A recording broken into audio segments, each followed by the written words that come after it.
The great chamber of the galactic conclave stretched for nearly a kilometer in every direction. Its ceiling rose so high that clouds sometimes formed beneath its crystal dome. Light from 3 captured stars illuminated the space, casting no shadows and leaving no corner in darkness. This was Axis Prime, the neutral station where the 12 dominant species of the known galaxy gathered to decide the fate of lesser civilizations. Director Yuki Tanaka stood at the petitioner's platform, a small circle of polished stone at the center of the chamber. Around her rose the towering seats of the conclave members, each designed to accommodate species that had evolved under different stars. The Thrain sat in massive chairs carved from the bones of conquered worlds. The insectoid Vrexy hung from crystalline webs that vibrated with their every movement. The Morthani, beings of living light, pulsed within containment spheres that kept their forms coherent.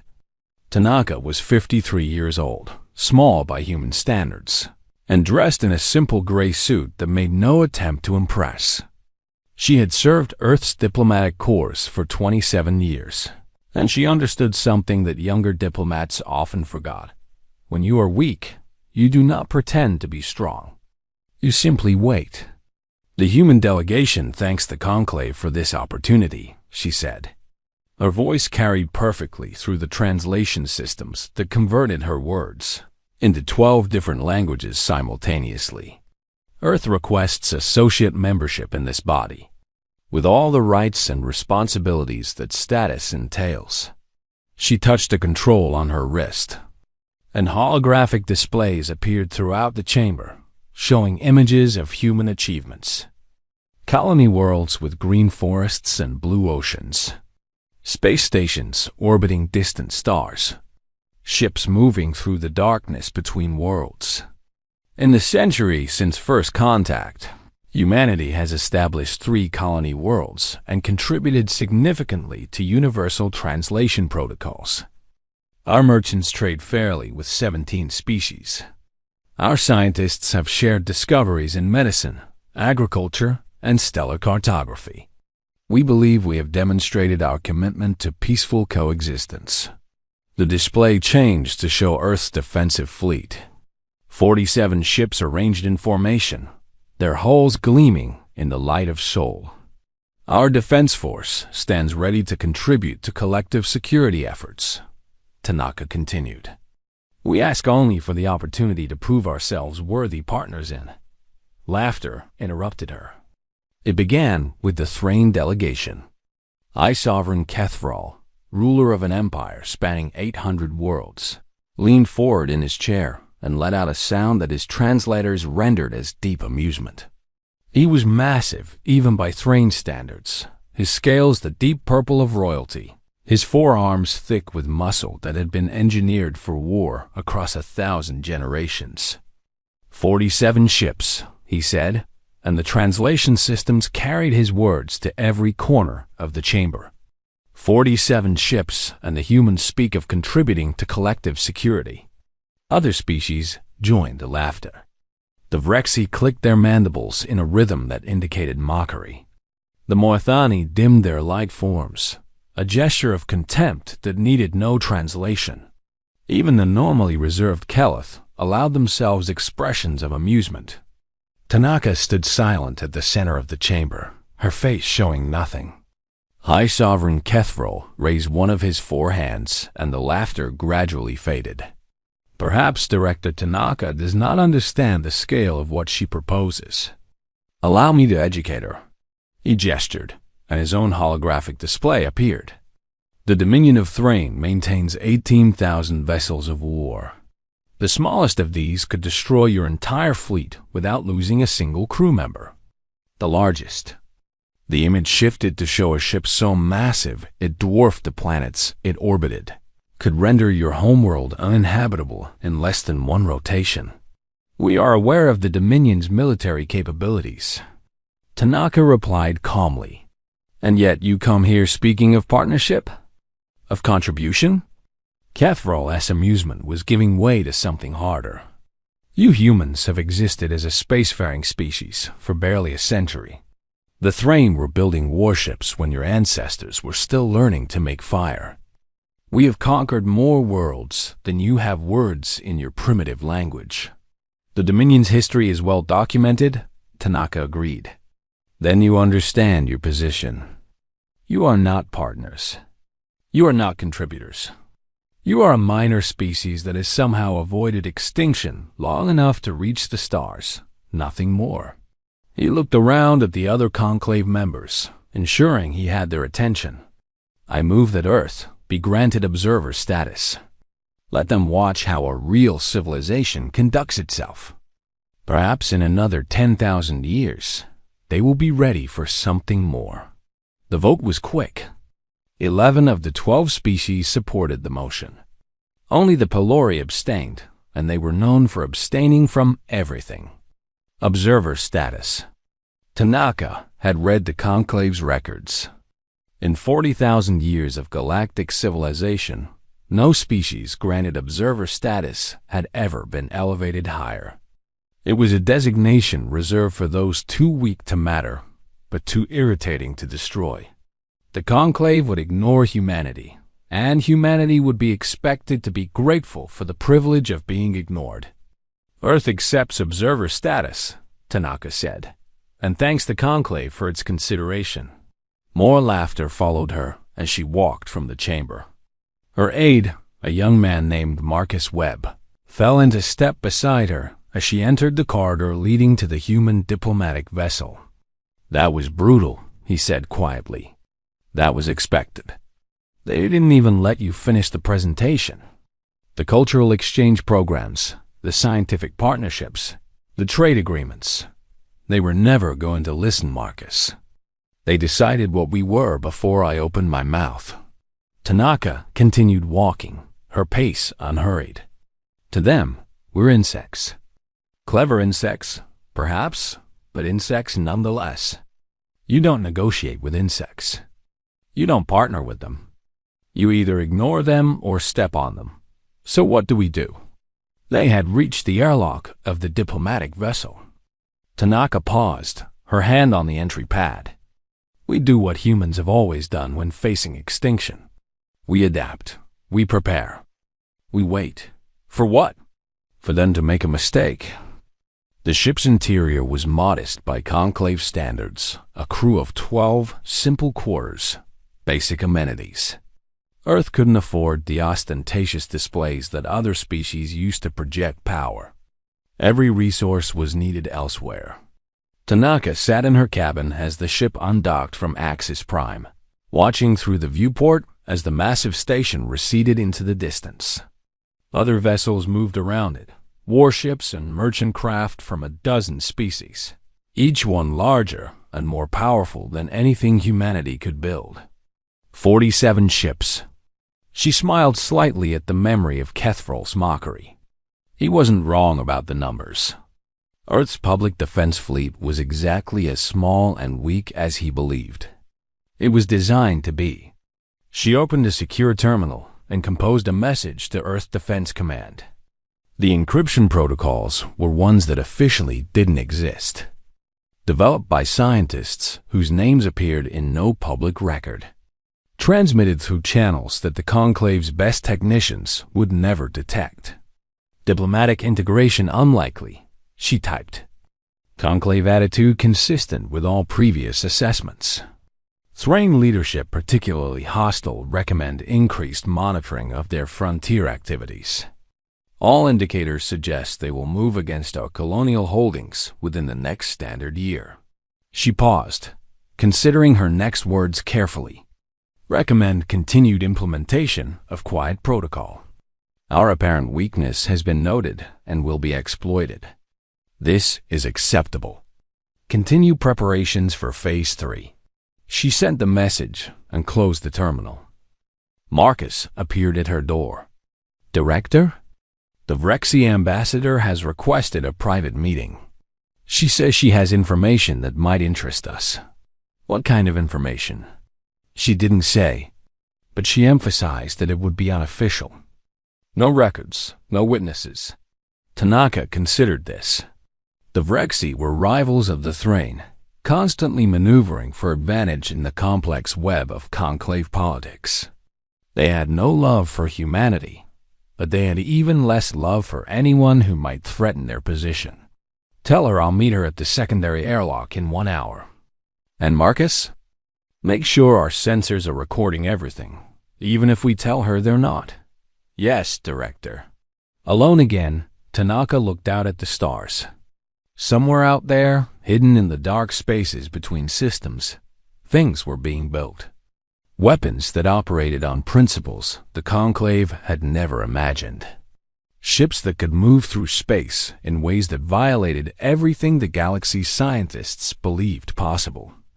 The Conclave species had been fighting each other for 40,000 years. In all that time, their technology had barely advanced. Why would it? They had achieved dominance. They had no rivals capable of threatening them. They had grown comfortable, complacent, certain that their way of making war was the only way. Humanity had no such luxury. Humans had always been outnumbered, outgunned, facing enemies with every advantage. And somehow, against all logic, they had survived. They had found ways to win that their enemies never anticipated. The galaxy thought humanity was weak because humanity had 47 ships. The galaxy was going to learn that it had been asking the wrong questions. The question wasn't how many ships humanity had. The question was what those ships. 3 months passed after the Conclave meeting. 3 months of silence from the galactic powers, of trade ships moving between stars, of diplomats exchanging meaningless pleasantries. 3 months that felt like the calm before a storm that everyone could sense, but no one would name. On the colony world of New Helsinki, Governor David Chun stood at his office window and watched the sunset paint the sky in shades of orange and purple. The colony had been established 40 years ago, a testament to human determination and careful planning. 4 million people now called this world home. They had built cities and farms, schools and hospitals, a civilization carved from wilderness through decades of hard work. None of them knew what was coming. The alert came at sunset. Chen's communication officer, a woman named Sarah Park, burst into his office without knocking, a violation of protocol that told him everything he needed to know about the severity of the situation. Governor, long-range sensors have detected a fleet entering the system. 200 vessels, all broadcasting Thrain identification codes. Chun felt his stomach drop, but his voice remained steady. Time to arrival? 6 hours at their current speed. Have they made contact? Just now, sir. They're demanding to speak with the highest authority on the planet. Chun nodded slowly.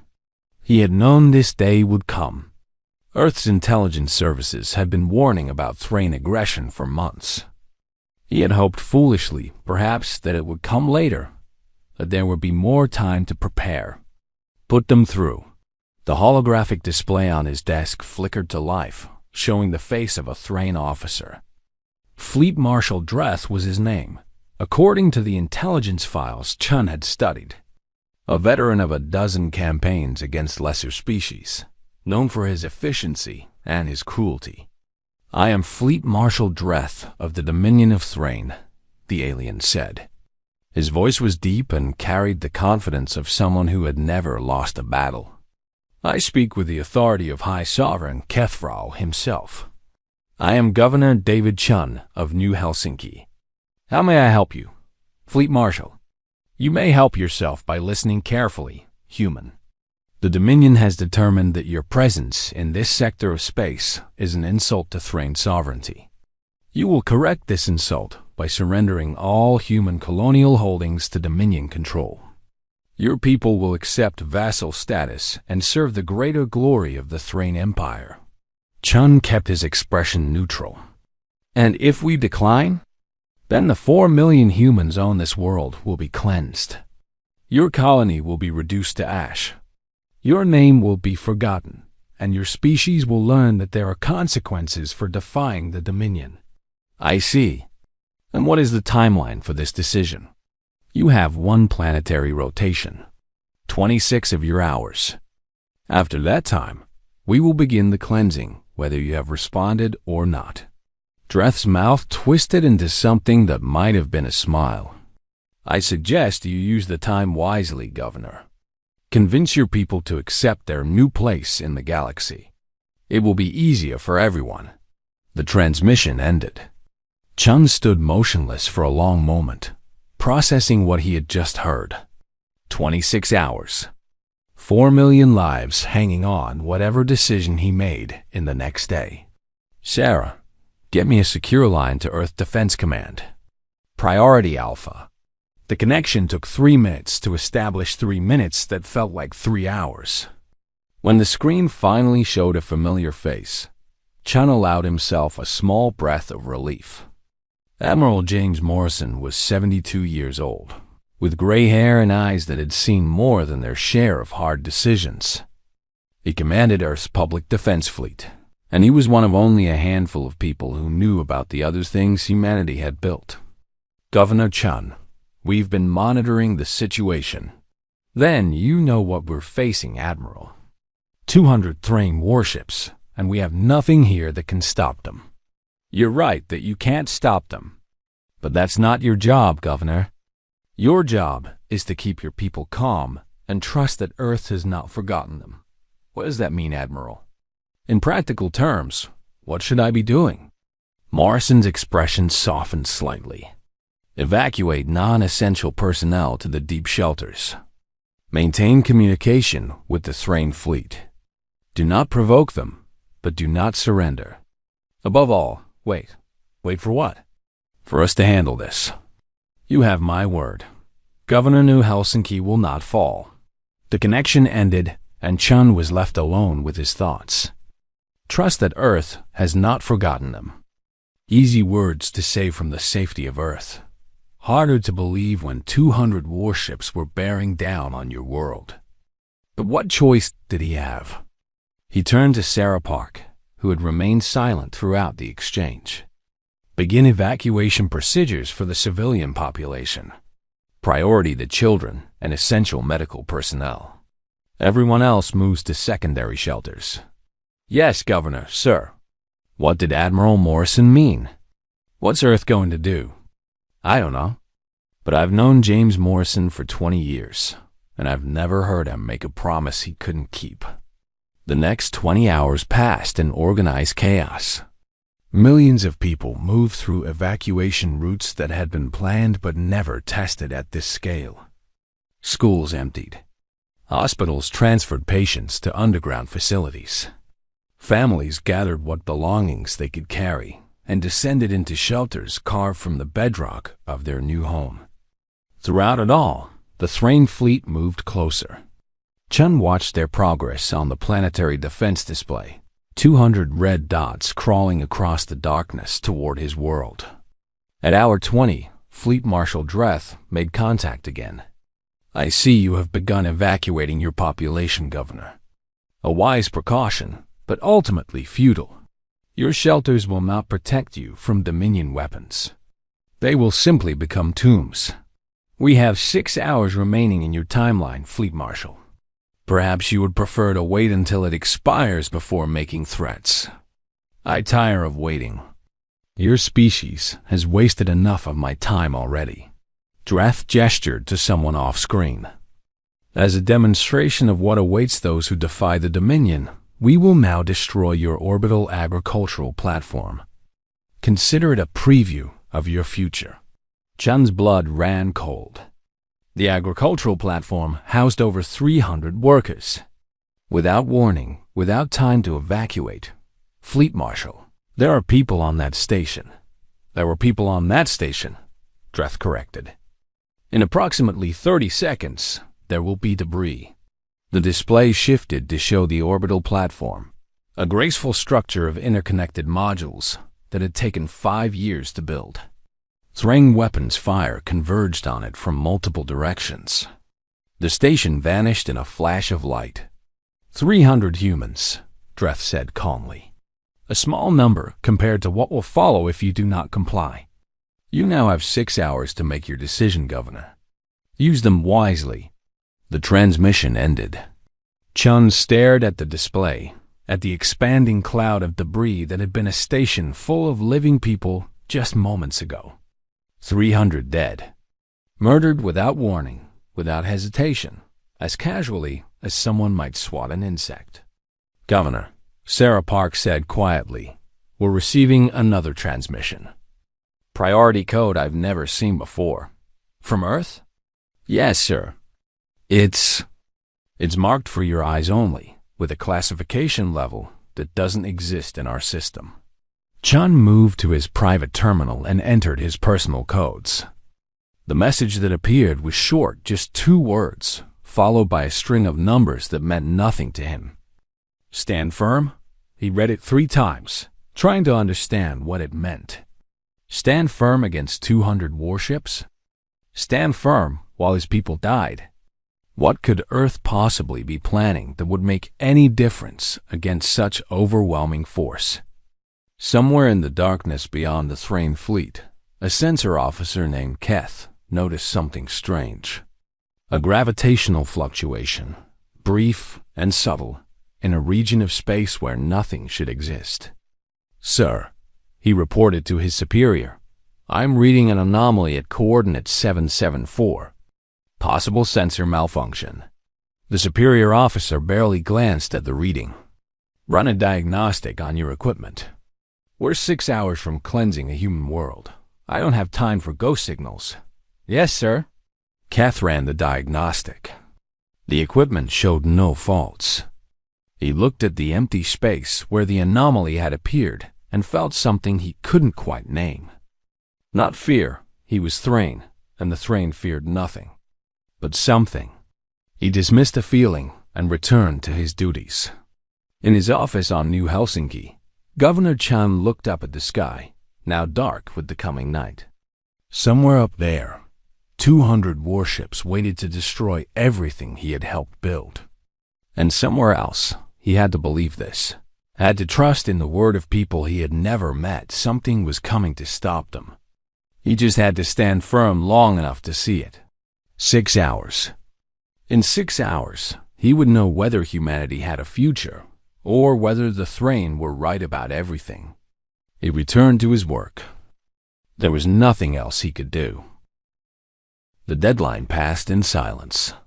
Fleet Marshal Dreth stood on the command deck of the Absolute Dominion, the flagship of the tribute fleet, and watched the countdown reach 0. Around him, his officers waited at their stations, ready to begin the cleansing that would teach humanity its proper place in the galaxy. No response from the surface? Dreth asked. None, Fleet Marshal. Governor Chun has refused all communication for the past 4 hours. Dreth felt a flicker of respect, quickly suppressed. The human was either brave or stupid, probably both. It didn't matter. Bravery couldn't stop Dominion weapons, and stupidity was its own punishment. Very well. Signal the fleet. Begin bombardment sequence. Target the largest population center first. He settled into his command chair, anticipating the familiar satisfaction of watching a civilization burn. Show them what it means to defy the Thrain. Yes, Fleet Marshal. Weapons charging. The weapons officers worked their controls with practiced efficiency. 200 ships oriented themselves toward the planet below, their weapons arrays glowing with accumulated energy. In 30 seconds, they would release enough destructive power to level cities, to turn mountains into craters, to end 4 million lives in fire and thunder. The lights went out. It happened instantly, without warning or explanation. Every display on the command deck went dark. Every console died.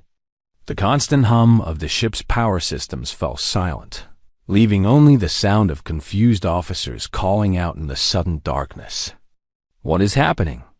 Dreth demanded. Report. I don't know, Fleet Marshal. All systems are offline. Primary power, secondary power, emergency backups, everything. That's impossible. Run diagnostics. Sir, I can't run diagnostics. The diagnostic systems are offline too. Dreth rose from his chair, his forearms clenched in frustration. In 300 years of military service, he had never experienced a total system failure. Such things simply didn't happen to Thrain warships. Their technology was too advanced, too well designed, too thoroughly tested. Life support? He asked. Battery backup only, Fleet Marshal. We have approximately 6 hours of breathable air. Communications? Dead. We can't reach the other ships. We can't reach anyone. Dreth moved to the viewport, the only source of light remaining on the command deck. Outside, he could see the other ships of his fleet, each one as dark and silent as his own. 200 warships, the pride of the Dominion, drifting helplessly in the void. Fleet Marshal, one of his officers called out, his voice carrying a note of fear that Dreth had never heard from a Thrain before. Look, Dreth looked. A ship had appeared at the center of their formation. It was small, perhaps 1/10 the size of the absolute Dominion, and utterly black, as if it absorbed light rather than reflecting it. Its hull was angular, geometric, completely unlike any design Dreth had ever seen. No visible weapons ports. No engine exhaust.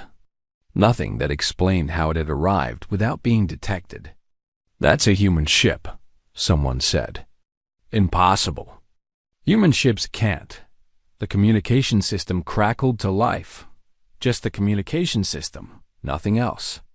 A voice came through, speaking in the flat tones of automated translation. Fleet Marshal Dreth, this is Director Yuki Tanaka of the Earth Defense Force. I apologize for the inconvenience. But we need to have a conversation before you proceed with your planned activities. Dreth stared at the dark ship in disbelief. How are you doing this? How did you disable my fleet? That's actually what I wanted to talk about. You see, Fleet Marshal, there's been a misunderstanding. Your government believes that humanity is weak. Your High Sovereign believes that we can be conquered without consequence. I'm here to correct those beliefs. You cannot correct anything. You are one small ship against 200 of the finest warships in the galaxy. Whatever trick you use to disable our systems, it will not last. And when our power returns, your power will return in approximately 6 hours, Tanaka interrupted. We're not here to destroy your fleet, Fleet Marshal. We're here to deliver a message. But first, I need to show you something.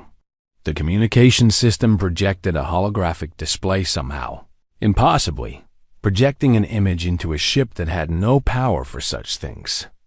The display showed a familiar sight, Kethral's Glory, the gas giant that marked the outer boundary of the new Helsinki system. This is one of your god worlds, Tanaka said. Named after your High Sovereign's ancestor, I believe. A symbol of Thrain power in this sector. I know what it is, Dreth growled. What of it? Watch. The small black ship Tanaka had called it S. Prometheus. Though Dreth didn't know what those letters meant, oriented itself toward the distant planet. There was no visible weapon charging, no energy buildup, no indication that anything was about to happen. And then Kethral's Glory ceased to exist. There was no explosion, no flash of light, no expanding debris field. One moment, the gas giant was there, a massive sphere of swirling gases, larger than 1,000 human worlds combined.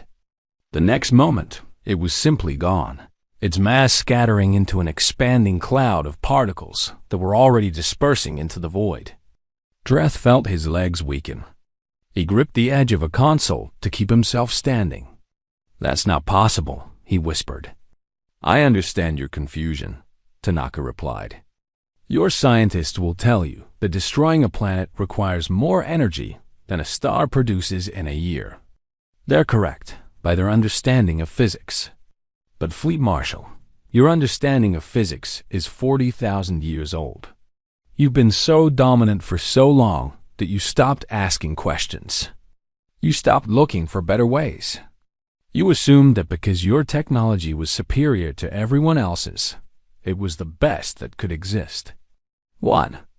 What are you? We're humans. We're a species that has always been outnumbered, always been outgunned, always faced enemies with every advantage. And we've learned that when you can't win by the rules your enemies set, you have to find different rules. The holographic display changed, showing schematics that Dreth couldn't begin to understand. Equations in human notation. Diagrams of forces he had never imagined. The weapon that just destroyed Kethral's glory doesn't fire projectiles or energy beams. It manipulates fundamental forces, gravity, nuclear binding, space-time itself. It uses less energy than your flagship's secondary batteries. And Fleet Marshal, we have 17 ships equipped with this weapon. This is not our only one. 17. The number echoed in Dreth's mind. 17 ships that could disable fleets and destroy worlds. 17 ships against which the Dominion, against which anyone had no defense. Your fleet systems will restore in 6 hours, Tanaka continued. When they do, you will leave this system. You will return to Thrain space. You will not threaten human worlds again. And you will deliver a message to your High Sovereign. What message? Tell him that the game has changed. Tell him that everything the Conclave believed about power and weakness is obsolete. And tell him that humanity is willing to live in peace with our neighbors, but only with neighbors who treat us with respect.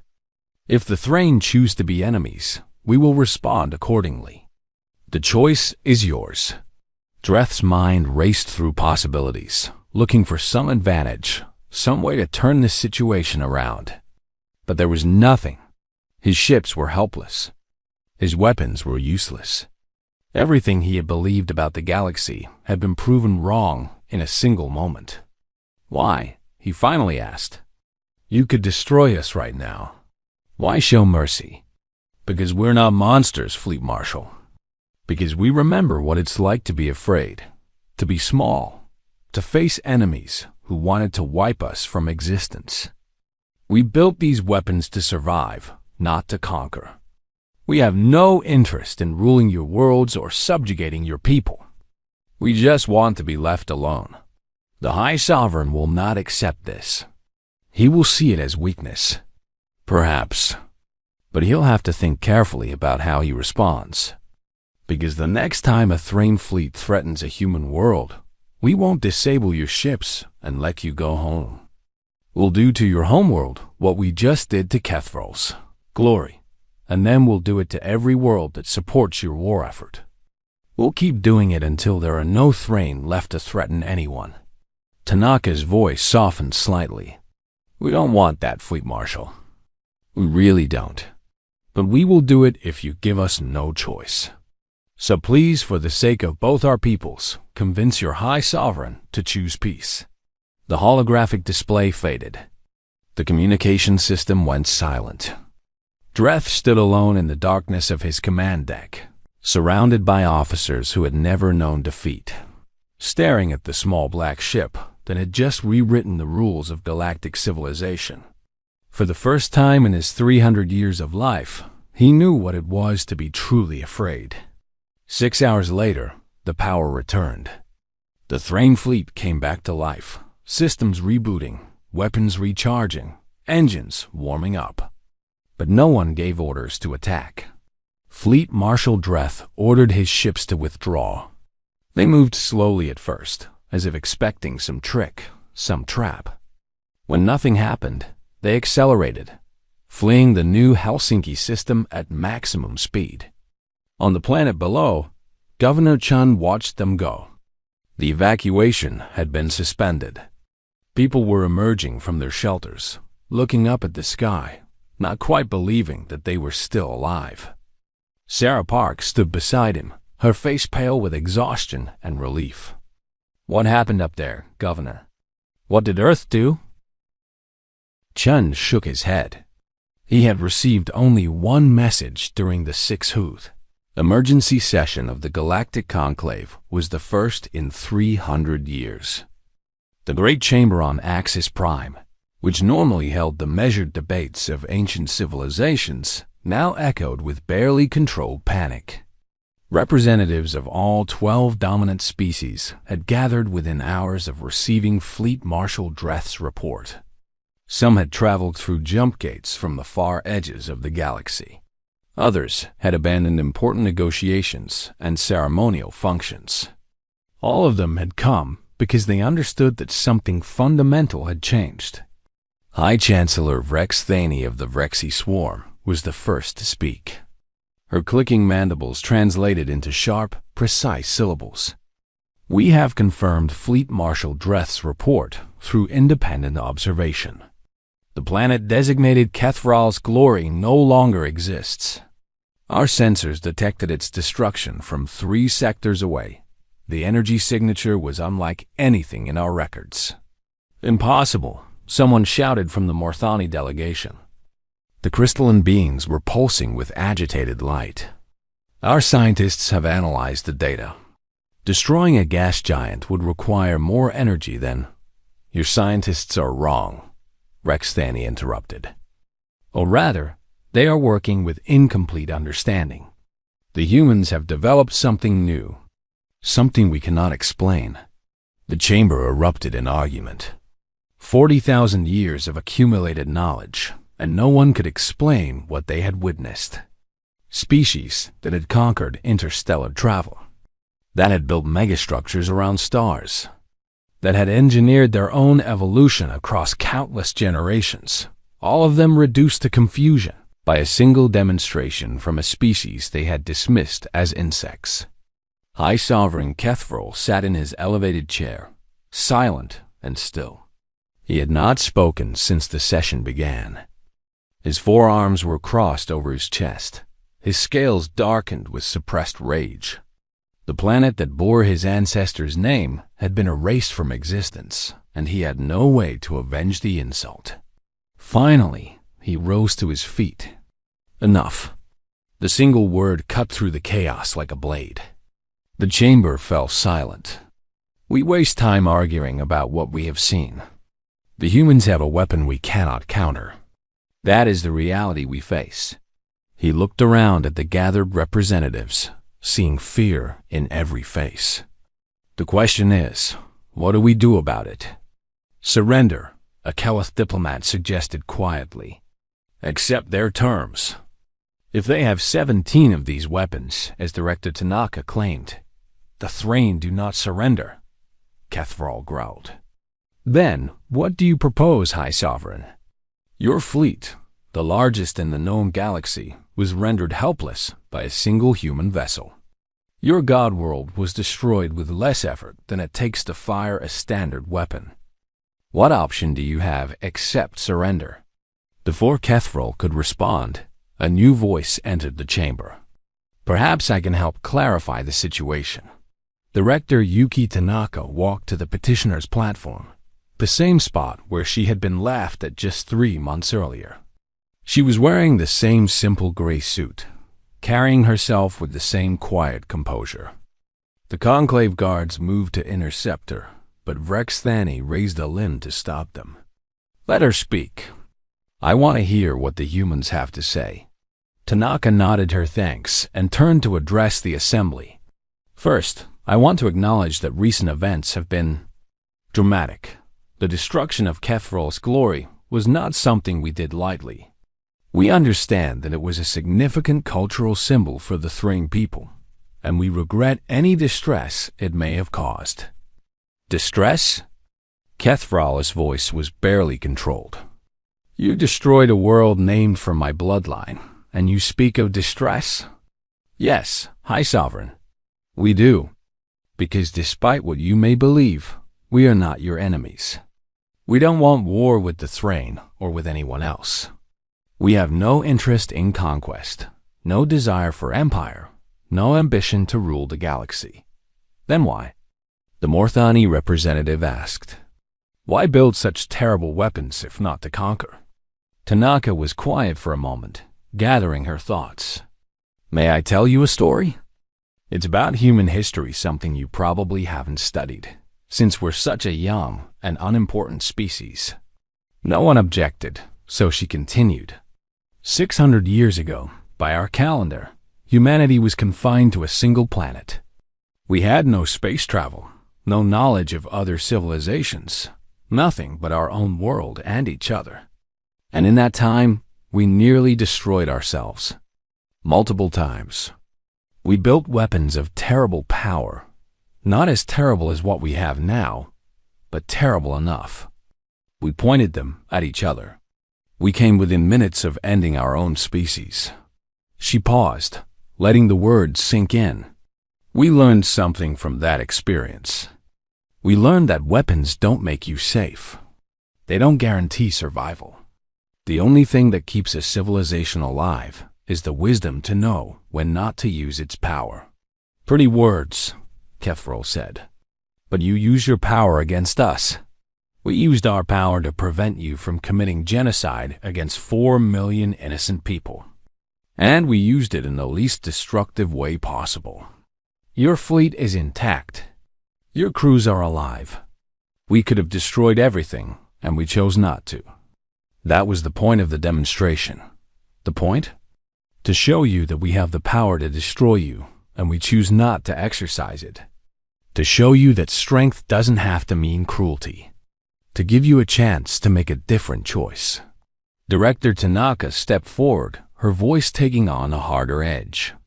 But let me be clear about something. Our restraint is not unlimited.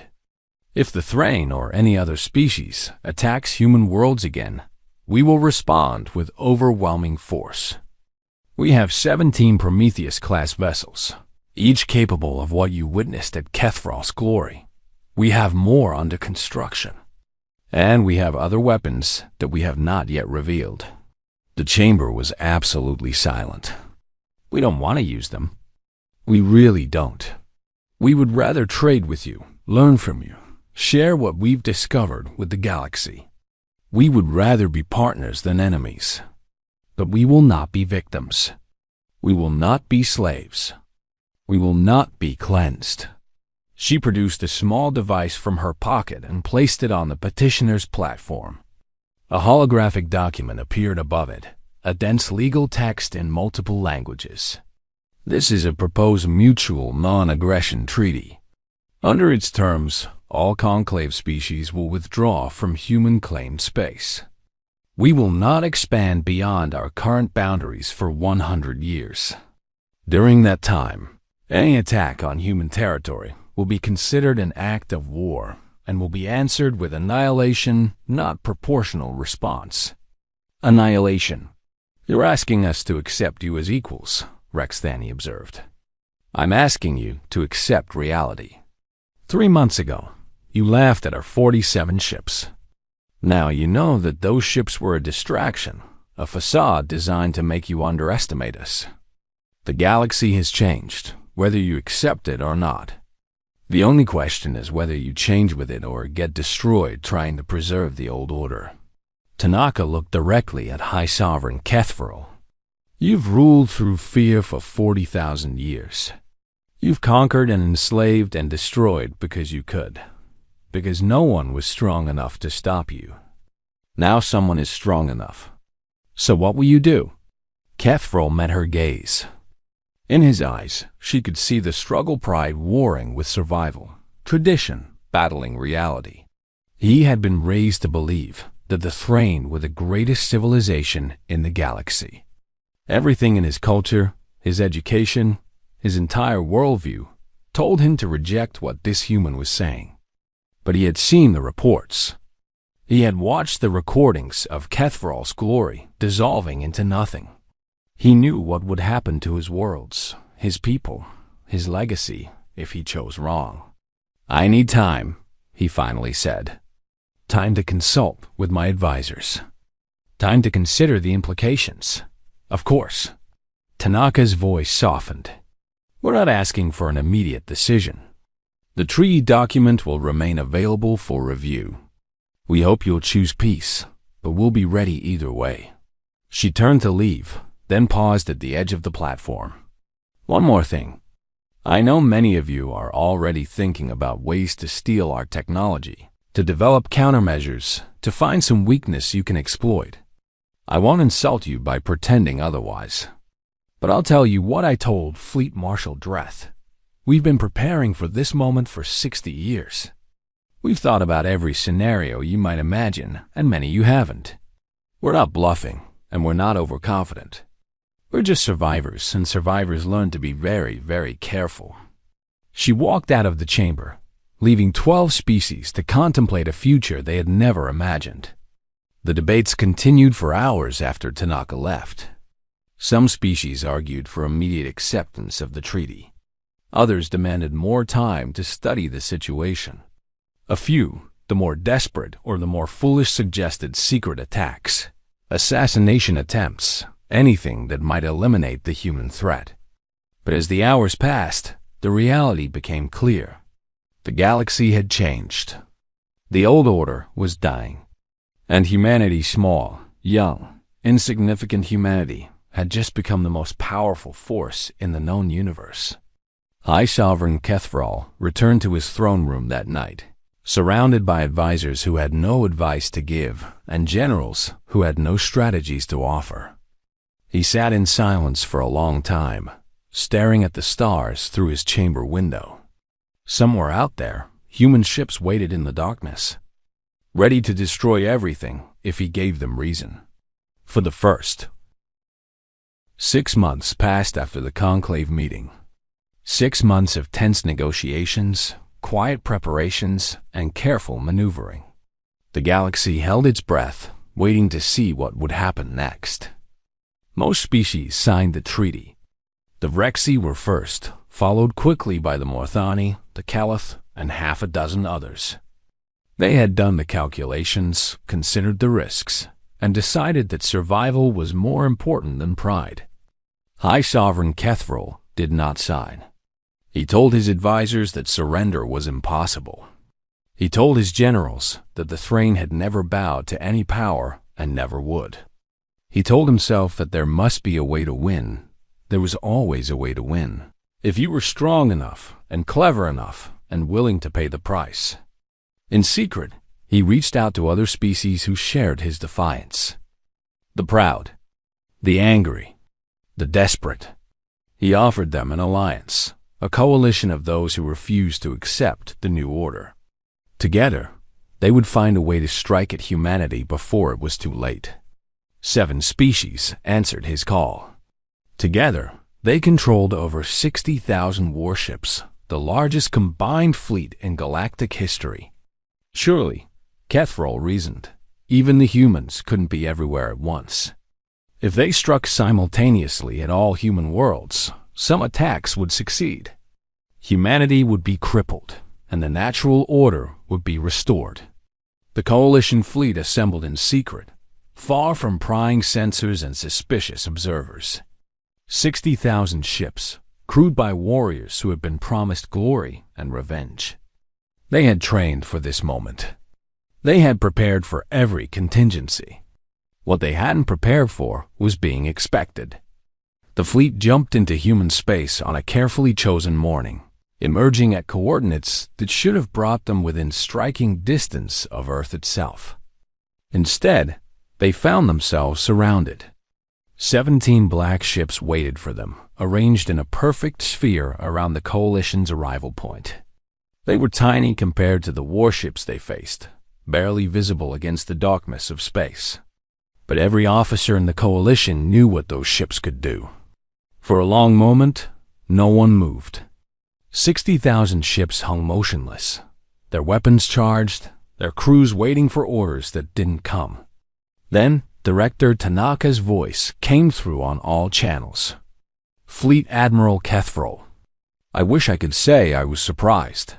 Kethral was on the command deck of his flagship, the same ship from which he had ruled the Dominion for 2 centuries. His scales had paled with shock, but his voice remained steady. How did you know? We've known since the moment you started planning this operation. Did you really think we wouldn't be watching? Did you really believe we were as complacent as the species you've conquered before? Kethral said nothing. There was nothing to say. Here's what's going to happen, Tanaka continued. In approximately 30 seconds, your entire fleet will lose power just like Fleet Marshal Dreth's ships did 6 months ago. Your crews will be safe. Your vessels will be intact. When power is restored in 6 hours, you will return to your homeworlds. You will disband this coalition, and you will never threaten human space again. And if we refuse, then we'll do what we promised. We'll destroy your homeworld. Then we'll destroy every colony, every station, every ship that carries your flag. We'll wipe the Thrain from existence and do the same to every species that joined your coalition. It will take us approximately 6 days to end civilizations that have existed for 40,000 years. Her voice softened. But I don't want to do that. None of us want that. So I'm giving you one last chance, High Sovereign. Stand down. Accept peace. Let this be the end of it. Kethfrol closed his eyes. Around him, his officers waited for his command. 60,000 ships waited for his signal. The entire future of his species waited for him to make a choice. He thought about his ancestors, who had built the Dominion through blood and conquest. He thought about his descendants, who would inherit whatever he left them. He thought about 40,000 years of Thrain history, all the wars and victories and subjugated worlds. And he thought about Kethfrol's glory, dissolving into nothing in the span of a heartbeat. Stand down, he said quietly. High Sovereign? I said stand down. All ships, power down weapons and hold position. The orders went out across the fleet. One by one, the coalition ships lowered their weapons, their crews confused and afraid, but obedient to the last. A wise choice, Tanaka said. It doesn't feel wise. It feels like the end of everything. Maybe, or maybe it's the beginning of something new.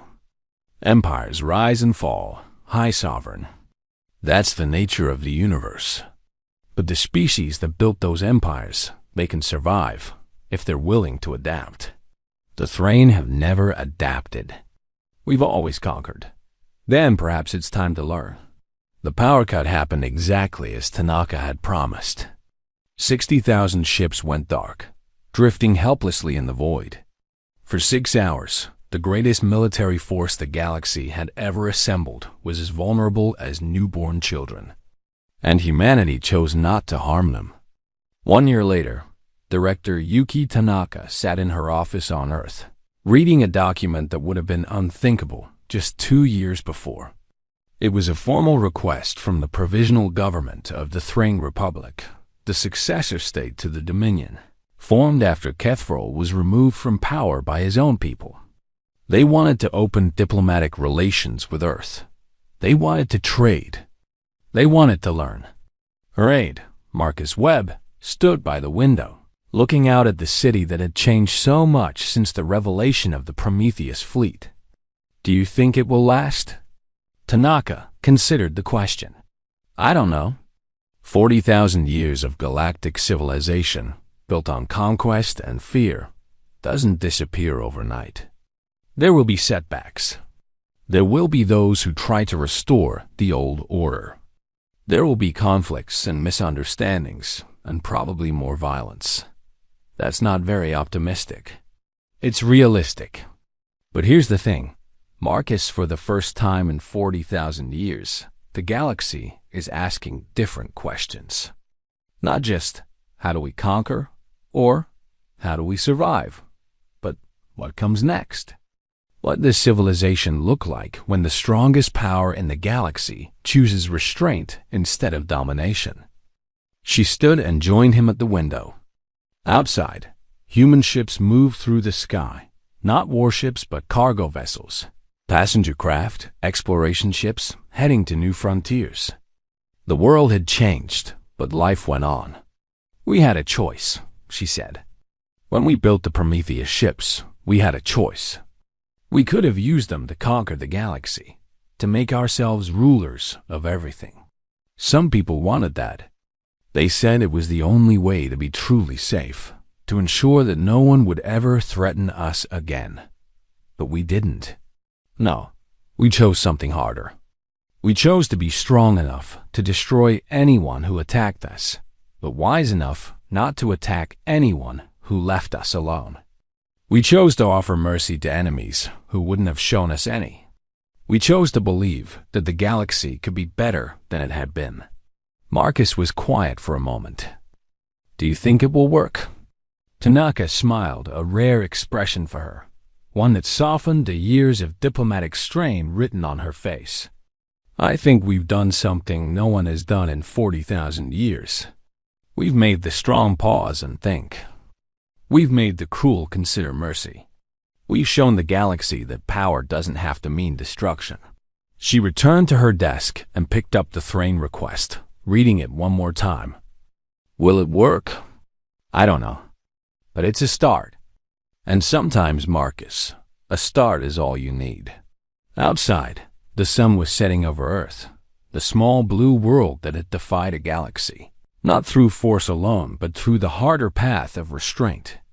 In the darkness beyond the atmosphere, unseen but ever present, the Prometheus ships kept their silent watch. They had been built for destruction. They had been designed to end civilizations. Instead, they had become the foundation of a new kind of peace, fragile, uncertain, but real. The galaxy had laughed at Earth's defense. Now Earth was teaching the galaxy something it had never learned in 40,000 years of war. That true strength isn't measured by what you can destroy, but by what you choose to protect. And perhaps, just perhaps, that lesson would change everything.